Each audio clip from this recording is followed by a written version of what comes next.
최근 개인정보에 대한 보호 조치 미비로 인하여 고객의 개인정보가 유출되거나 침해되는 사례가 자주 발생되고 있습니다.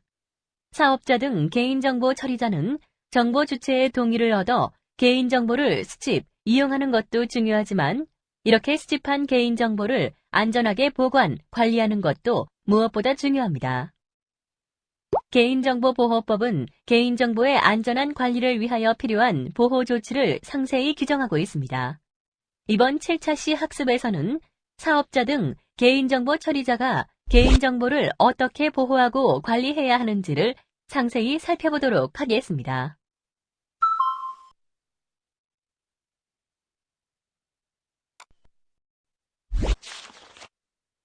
오늘의 학습 목표는 개인정보를 안전하게 보호하기 위한 기술적, 관리적, 물리적 조치를 파악하는 것입니다. 주요 내용은 다음과 같습니다.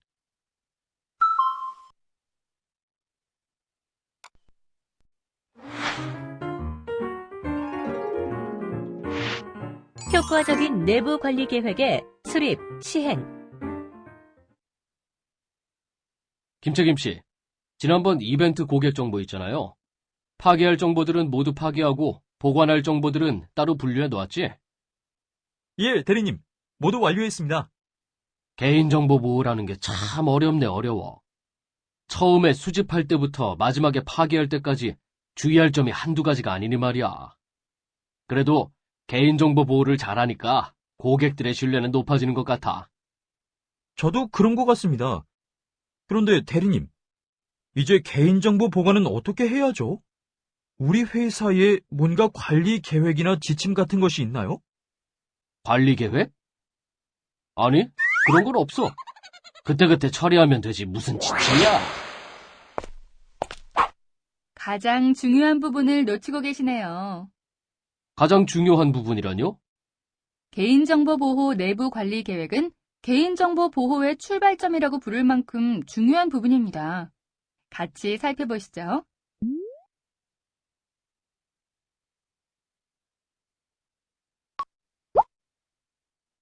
개인정보 보호 내부 관리 계획이란 개인정보 처리자가 개인정보를 안전하게 처리하기 위하여 내부 의사 결정 절차를 통하여 수립, 시행하는 내부 기준을 의미합니다. 내부 관리 계획에 포함되어야 하는 사항은 다음과 같습니다.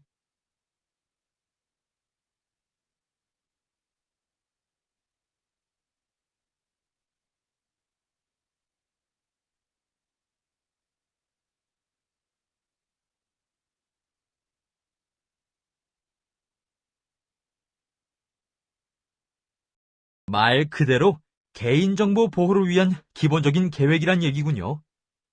내부 관리 계획이 중요하다는 것은 알겠는데 그냥 저희들이 만들어 놓으면 되는 것 아닌가요? 아니에요. 내부 관리 계획을 시행하기 위해서는 지켜야 할 절차가 있습니다.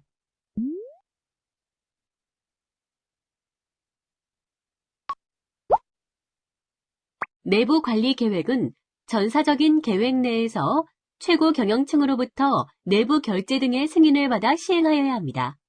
또한 내부 관리 계획은 개인정보 보호 관련 법령이나 제도의 변경 사항, 개인정보의 안전한 처리를 위해 필요한 사항에 중요한 변경이 있는 경우에는 이를 즉시 반영하여 수정될 수 있어야 합니다. 내부 관리 계획을 수립한 이후에는 이를 모든 임직원에게 공지하여 열람하도록 하고 이를 숙지, 준수하도록 해야 합니다.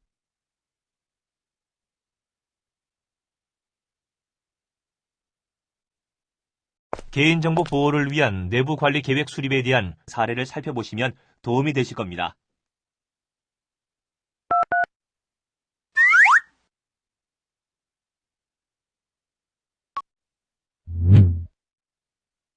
개인정보 보호를 위한 내부 관리 계획 수립에 대한 위반 사례를 살펴보겠습니다.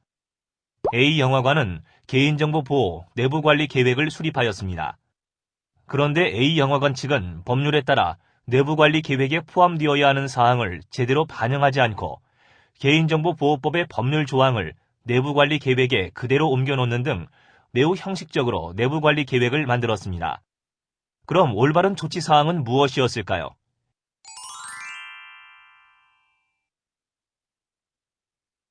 A 영화관과 같은 개인정보 처리자는 개인정보 보호 책임자의 의무와 책임에 관한 사항, 관리적, 기술적 보호 조치에 관한 사항, 자체 감사에 관한 사항, 개인정보 취급자에 대한 교육에 관한 사항 등을 내부 관리 계획에 모두 반영하여 수립해야 합니다.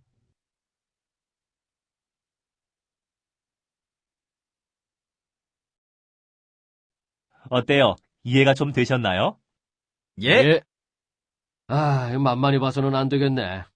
우선 김책임 씨가 내부 관리 계획 내용을 준비해서 경영진 결재를 받을 수 있도록 하자고. 예, 알겠습니다, 대리님.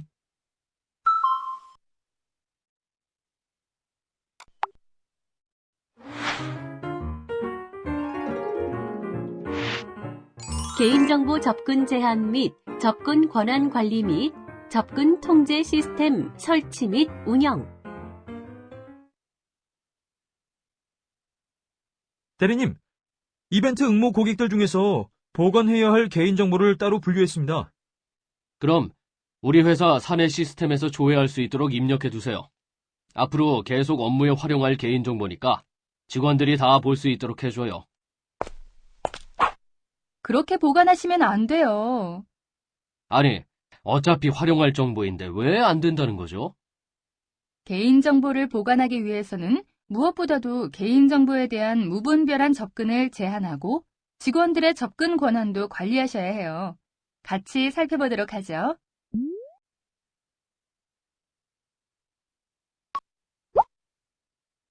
사업자 등 개인정보 처리자는 전산실, 자료보관실 등 개인정보를 보관하고 있는 물리적 보관 장소에 대해 별도의 출입 통제 절차를 수립, 시행하여야 합니다. 그리고 개인정보를 처리하는 직원 등이 물리적 보관 장소에 접근한 기록을 보관해야 합니다. 최근에는 외장 디스크, USB 메모리와 같은 보조 저장 매체를 이용하는 개인정보의 처리가 크게 늘어나고 있습니다. 그러나 보조 저장 매체는 PC, 서버 같은 전산 시스템에 비하면 크기가 작고 이동이 용이하기 때문에 분실, 도난 등의 위험이 큽니다. 따라서 개인정보가 포함된 보조 저장 매체 등은 잠금 장치가 있는 안전한 장소에 보관해야 합니다. 다음으로 개인정보 접근 권한의 관리를 보도록 하겠습니다. 만약 업무 수행에 직접 관련이 없는 사람에게도 개인정보에 대한 열람이나 접근 권한이 부여되어 있다면 불필요한 개인정보 열람이나 유출이 발생할 수 있습니다. 따라서 개인정보 처리자는 개인정보 처리 시스템에 대한 접근 권한을 업무 수행에 필요한 최소한의 범위로 담당자에 따라 차등 부여하여야 합니다. 만약 담당자의 전보나 퇴직으로 개인정보 취급자가 변경되었다면 지체 없이 접근 권한을 변경하거나 말소해야 합니다. 사업자 등 개인정보 처리자는 개인정보 처리 시스템에 접근할 수 있는 담당자의 비밀번호에 대해서도 관리를 하여야 합니다. 우선 연속적인 숫자, 생일, 전화번호, 아이디 등 추측하기 쉬운 비밀번호는 사용하지 않아야 합니다. 개인정보 처리 시스템의 비밀번호는 영문 대문자 26개, 영물 소문자 26개, 숫자 10개, 특수문자 32개의 문자 종류 중 2종류 이상을 조합시켜 최소 9자리 이상으로 하고 분기 1회 이상 주기적으로 변경 사용하여야 합니다.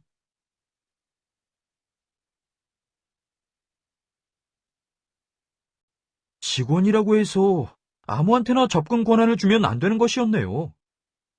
그러면 접근 권한만 제대로 관리하면 개인정보 보관에는 문제가 없는 건가요? 정말로 중요한 보호 조치는 지금부터입니다. 바로 개인정보를 암호화해서 보관하는 것이죠. 개인정보가 암호화되지 않은 채로 저장되어 있거나 전송되고 있다면 개인정보의 내용을 쉽게 확인할 수 있으므로 만약 그 개인정보가 유출되었을 경우 2차 범죄에 손쉽게 악용할 수 있습니다. 그러나 개인정보가 안전하게 암호화되어 관리되고 있다면 해당 개인정보가 유출되었다 하더라도 그 내용을 볼 수 없으므로 2차 범죄에 악용되는 것을 방지할 수 있습니다. 사업자 등 개인정보 처리자는 다음의 기준에 따라 개인정보를 암호화하여야 합니다. 구체적인 내용을 확인하시기 바랍니다.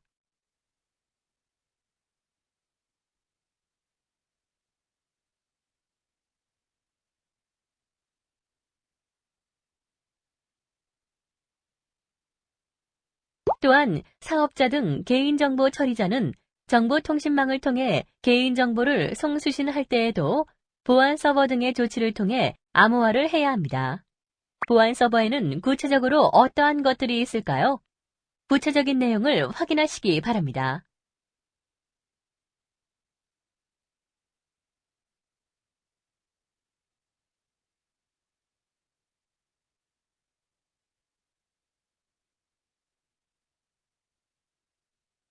개인정보가 암호화되어 있다면 혹시나 유출되어도 문제는 없겠네요. 하지만 암호화를 했다고 해도 개인정보가 쉽게 유출되도록 놔두어서는 안 되겠죠. 외부로부터의 해킹이나 내부 직원에 의한 유출을 방지하기 위한 조치도 중요하답니다.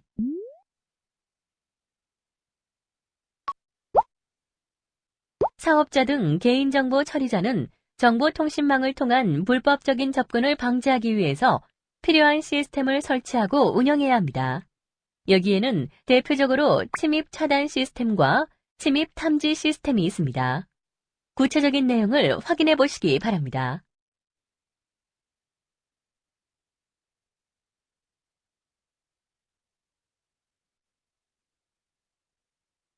개인정보가 저장된 업무용 개인 컴퓨터는 어떻게 해야 할까요?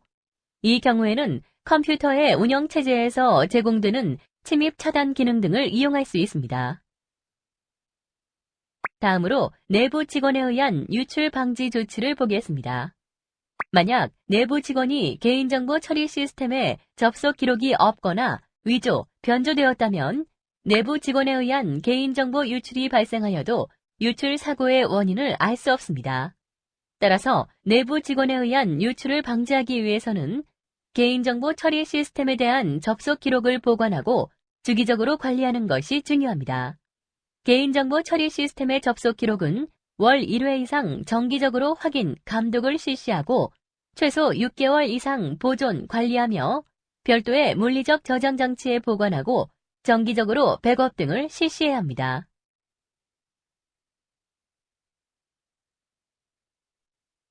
시스템을 갖추고 접속 기록도 보관하게 하면 개인정보 유출은 거의 막을 수 있겠군요. 혹시 컴퓨터 바이러스 같은 악성 프로그램에 의해서 개인정보가 유출될 수도 있습니다.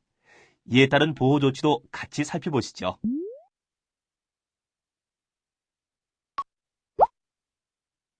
컴퓨터 바이러스와 같은 악성 프로그램에 의해서도 개인정보가 유출될 수 있습니다. 이를 방지하기 위해서 사업자 등 개인정보 처리자는 개인정보 처리 시스템이나 업무용 컴퓨터에 백신 소프트웨어와 같은 보안 프로그램을 설치, 운영해야 합니다. 백신 소프트웨어는 자동 업데이트 기능을 사용하거나 또는 업데이트 여부를 1회 이상 확인하고 악성 프로그램 경보가 있거나 백신 소프트웨어 제작업체에 업데이트 공지가 있는 경우에는 즉시 백신 소프트웨어를 업데이트하여야 합니다.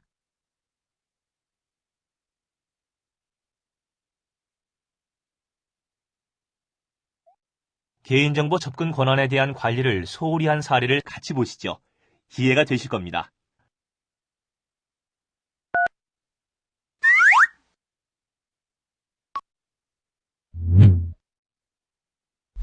개인정보 접근 권한에 대한 관리를 소홀히 한 사례를 살펴보겠습니다. A 인터넷 쇼핑몰은 고객 개인정보 처리 시스템에 대한 내부 직원의 접근 권한 관리를 소홀히 하여 업무와 직접적인 관련이 없는 직원까지도 고객의 개인정보를 모두 열람할 수 있었습니다.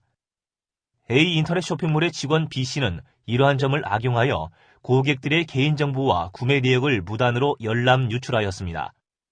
또한 A 인터넷 쇼핑몰은 직원들의 접근 기록을 일정 기간 보존하고 관리하였어야 하지만 실제로는 아무런 조치를 취하지 않고 있었습니다. 이에 따라서 A 인터넷 쇼핑몰은 어떤 직원이 개인정보를 유출했는지도 전혀 파악할 수 없었습니다. 그럼 올바른 조치 사항은 무엇이었을까요?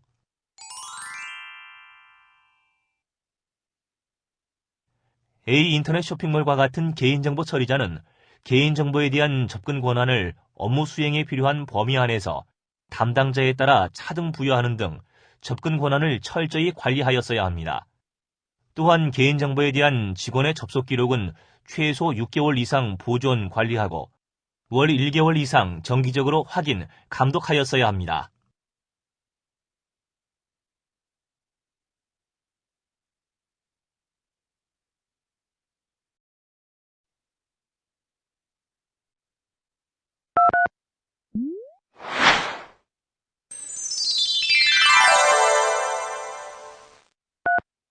바이러스가 완전히 없어진 것 같은데요? 덕분에 오늘 많은 도움이 되었습니다. 바이러스는 언제고 다시 나타날 수 있으니 항상 주의하셔야 합니다. 그럼 저희는 이만 철수합니다. 네, 안녕히 가세요.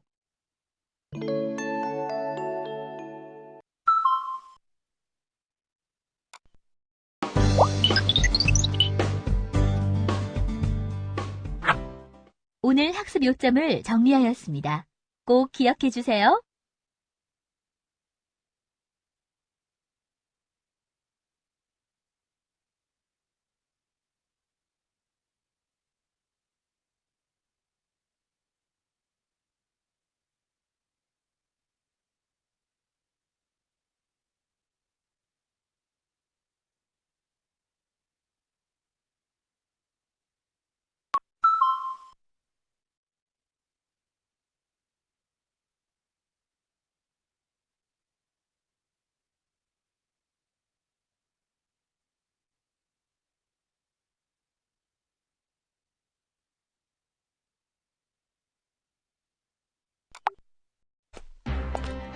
수고하셨습니다. 다음 시간에는 8차 시 고객의 개인정보 보호 요구에 신속하게 대응하는 방법에 대해 알아보겠습니다.